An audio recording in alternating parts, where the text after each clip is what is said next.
Covid ಪರಿಸ್ಥಿತಿ ಎದುರಿಸಲು ಸಕಲ ಸಿದ್ಧತೆ ಸಿಎಂ ಸಿದ್ದರಾಮಯ್ಯ. ಎಲ್ಲರಿಗೂ ಗಿರ್ಮಿ ಕನ್ನಡ ಟಿವಿ ಯೂಟ್ಯೂಬ್ ಚಾನಲ್ಗೆ ಸ್ವಾಗತ ಸುಸ್ವಾಗತ ಅಂತ ಹೇಳ್ತಾ ಬಿಡಿ ಶುರು ಮಾಡೋಕ್ಕಿಂತ ಮೊದಲು ಯಾರೆಲ್ಲ ನಮ್ಮ ಯೂಟ್ಯೂಬ್ ಚಾನಲ್ ಮೊದಲು ನೋಡ್ತಿದ್ರಿ ಅವರೆಲ್ಲ ಸಬ್ಸ್ಕ್ರೈಬ್ ಮಾಡ್ಕೊಳ್ಳಿ ಮತ್ತು ಅಲ್ಲೇ ಪಕ್ಕದಲ್ಲಿರೋ ಬೆಲ್ ಐಕನ್ ಪ್ರೆಸ್ ಮಾಡಿ.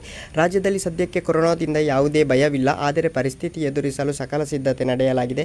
ವೆಂಟಿಲೇಟರ್, ಆಮ್ಲಜನಕ ವಾರ್ಡ್ಗಳಿಂದ ತೊಂದರೆಯಾಗದಂತೆ ಕ್ರಮ ತೆಗೆದುಕೊಳ್ಳಬೇಕು ಎಂದು ಸೂಚಿಸಲಾಗಿದೆ ಎಂದು ಮುಖ್ಯಮಂತ್ರಿ ಸಿದ್ದರಾಮಯ್ಯ ಅವರು ಮಂಗಳವಾರ ಹೇಳಿದರು. ವಿಧಾನಸೌಧದಲ್ಲಿ ಸುದ್ದಿಗಾರರೊಂದಿಗೆ ಮಾತನಾಡಿದ ಅವರು, ಎಂಥ ಪರಿಸ್ಥಿತಿ ಎದುರಾದರೂ ಎದುರಿಸಲು ಸಿದ್ಧರಾಗಿರಬೇಕು. ವೆಂಟಿಲೇಟರ್, ಆಮ್ಲಜನಕ ವಾರ್ಡ್ಗಳಿಗೆ ತೊಂದರೆಯಾಗದಂತೆ ಕ್ರಮ ತೆಗೆದುಕೊಳ್ಳಬೇಕು ಎಂದು ಅಧಿಕಾರಿಗಳಿಗೆ ಸೂಚಿಸಲಾಗಿದೆ.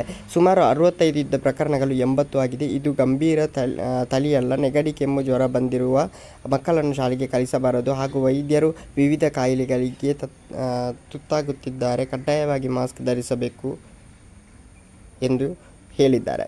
ಓಕೆ ಗೈಸ್, ಮುಂದೆ ನಿಮ್ಮ ಜಾಗ್ರತೆ ನಿಮ್ಮ ಕೈಯಲ್ಲಿದೆ. ಓಕೆ, ಏನೇ ಸ್ವಲ್ಪ ಕಾಯಿಲೆ ಬಂದರೂ ಆಸ್ಪತ್ರೆಗೆ ಹೋಗಿ.